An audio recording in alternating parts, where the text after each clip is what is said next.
Hi guys! Hello sa inyo. Ngayon ipapakita ko sa inyo ang aking journey sa pagka-calorie deficit. I'm just starting, magtatlong araw na ngayon.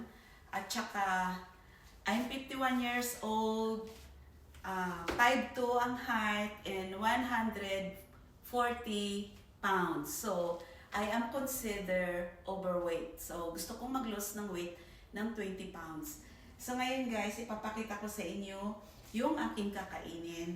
Ang dami na pala guys ng aking kakainin, no? Ito yung aking lunch and breakfast. Kasi hindi ako kumakain ng breakfast guys. Kumakain lang ako ng twice or once. So ang dami na pala nito. Meron akong okra, 2 slice na chicken adobo, at saka collard green.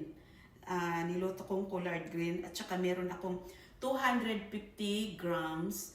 So ito lahat guys, ang calorie nito ay umaabot siya sa 722 calorie ito. So dinagdagan ko siya ng 1 ripe banana is 105 calories. So nasa 800 plus na guys. So ito lang, ang dami mo nang kakainin, busog ka na, nasa 800 calories ka na. Kasi guys, sa weight ko nga na ito, sinerch ko sa Google, ang ibinigay sa akin ni EI ay 1,800 calorie intake per day. Pero kung gusto ko daw mag-lose ng weight,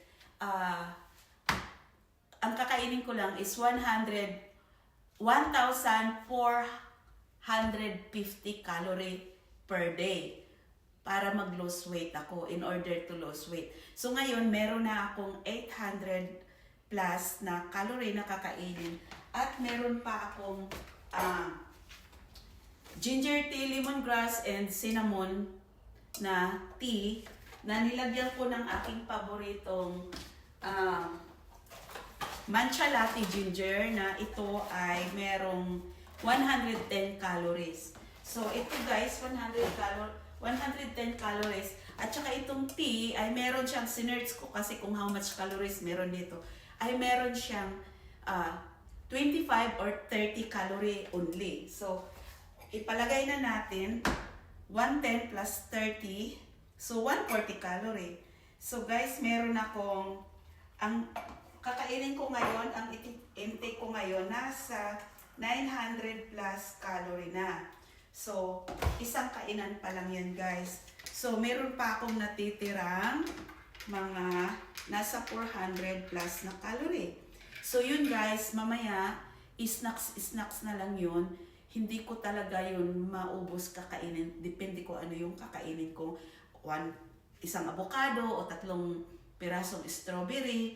Ganyan lang. Kasi guys, dito pa lang, sa pagkain ko na to guys, busog na ako at hindi ko kayang kumain uli. Kasi nga, nasanay na yung katawan ko doon sa pagpapasting ko dati na once a day lang ako kumain. Na nagpapasting ako, water intake. So ngayon guys, sa edad ko 50, of course, kailangan natin maging healthy. Kaya join na sa mga 40s, 50s, 60s, kailangan natin maging feeling teenager. So, ayan guys. Hindi pa ako naglo-lose weight niya na. Naglalagay lang ako ng girdle dito guys sa aking katawan para naman mukha akong sexy. Ayan. Pero, overweight. This body, I still overweight. See? Nakita nyo? Overweight pa ito. Sa liit ko na, 5'2". So, yun lang guys. I hope na-inspire ko kayo. And thank you for watching my short video. Bye! I love you all. Bye.